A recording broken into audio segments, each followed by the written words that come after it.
Yeah, and so that's one of our four pillars. We say that there's four pillars to making our affordable, predictable model work, and it's being smart about teams, tools, process, and features. And so the feature part is talking about making sure that folks. I always use analogies to talk about software, and the custom home building analogy is really good for custom software.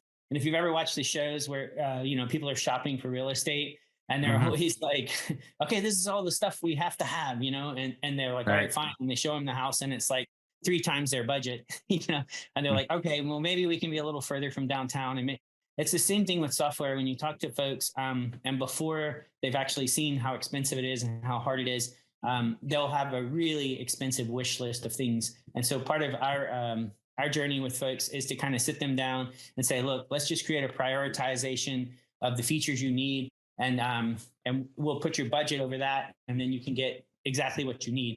Because Right. you're building a 747, but you're just driving to the corner store. Yeah, So, yeah. I mean, yeah. a good example of what you're saying is my day job. I do with Vision 33. We do ERP for small to mid-sized businesses with SAP Business One and Sage Intacct. And that is probably one of the biggest things that we see as well, too, to where it's like they want everything. They want it all. They want it the most complex. They want their whole wish list. And it's like, no, no, no, no, no. We can do that. Okay. But you got to remember, doing an ERP implementation is kind of like a full body transplant. And you have a business to run as well as implement and learn this new software solution. So while we technically could, you're probably going to be overwhelmed. So what we try to do is we try to do more of a phased approach. What do you actually need to be running with on the software day one for go live? And then from there, once you're stable, everybody gets it. They're a little bit quicker doing their transactions. Then we have a solid foundation to build off of to start to get some of those wish list items done. Sounds like you have kind of the same philosophy. Absolutely. Like we always want folks to let's get a dollar of revenue or a user active on the system before we get too ambitious with the feature set.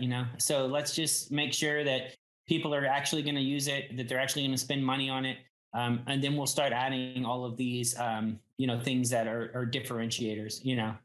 How how important is it then for you as far as speed, like the speed of going live and getting them in using their solution as quick as possible versus giving them the wish list? My experience is the longer that something drags on, the longer it is for a company to feel that ROI, the harder it's going to get to ultimately get and keep that customer happy long term. Yeah, I mean, there's a few different folks that you're going to have to keep interested, and the stakeholders are going to be one. The folks who are paying the bills.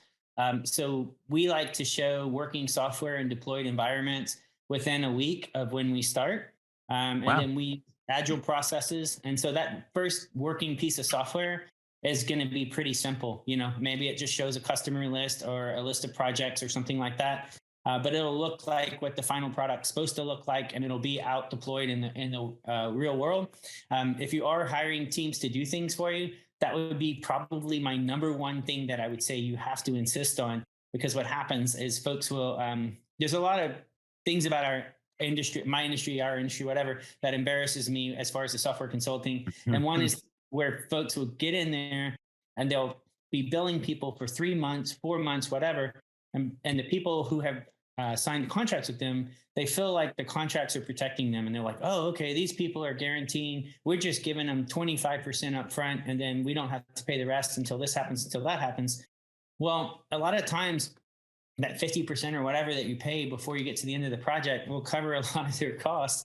And Hmm. they'll just get 3, 4 months out, and they try to put the system out and deploy it. And then that just drags on and drags on, and there's bugs and there's issues and all this kind of stuff. And by the time you tap out, you're 4 months out or whatever. And most likely you'll go to another agency and they won't take over that code. Like people Right. seem to think the software is an asset like everything else.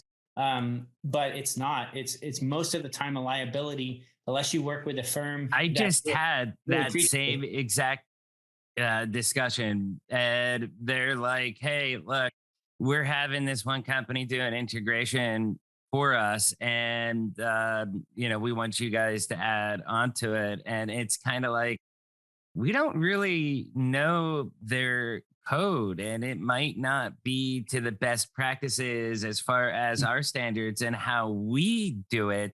And it's going to cost you a lot more time, money, and frustration for us to get in there and add these things on more than likely than it would be just for you to To pay rewrite it. them to finish it out.